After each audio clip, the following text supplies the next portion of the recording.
6-7 साल पहले हमारी कथा हुई नेपाल में, काठमांडू में। तो वहां पे एक भक्त हमको मिले। तो कुशा होती है ना, कुशा का एक ऐसा छोटा सा एक बना हुआ था पात्र, और ऊपर से भी कुशा के पात्र से ही वो ढका हुआ था। तो वो लाए, बोले महाराज जी मेरे गोपाल जी के दर्शन करो। तो मैंने वो हटाया, तो उसके भीतर छोटे से गोपाल जी, और उनके अंदर मैंने एक अद्भुतता देखी। छोटे से लड्डू गोपाल, और उनके पाम में एक धागा बंधा था, और उस धागे से गैया बंध रही थी छोटी सी। मैंने की भैया भगत जी इधर आओ, पंडित जी क्या है, तुमने एक तो कुशा के सूखी घास के पात्र में तुमने ठाकुर जी धर रखे हैं, ऊपर से तुमने पाम से गैया क्यों बांध रखी है।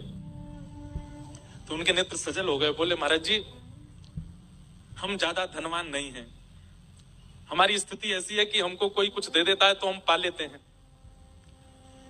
हमारे मन में ऐसा भाव आया कि हमारी स्थिति तो ऐसी कि 4-4 दिन तक भी कई बार भूखा रहना पड़ता है, पर ठाकुर जी से हमारा बहुत प्रेम है, ठाकुर जी की हम बहुत सेवा करते हैं, पर इनको राग भोग श्रृंगार 3 चीजें प्रिय, हम इनका भोग नहीं लगा पाते।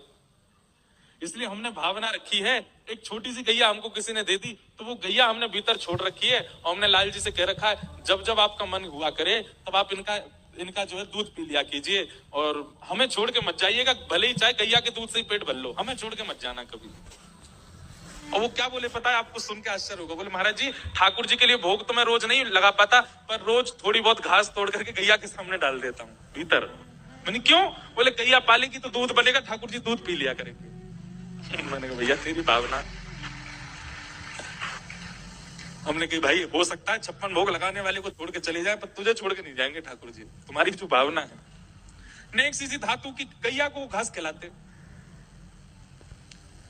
ताकि गैया का दूध बने, ठाकुर जी पी ले, और पांव से इसलिए मान रखी कहीं गैया नहीं भाग जाए, कहीं गैया भाग गई ठाकुर जी भूखे रह गए तो ठाकुर जी भी चले जाएंगे। भाव के वश में है भगवान, भाव के वश में है भगवान।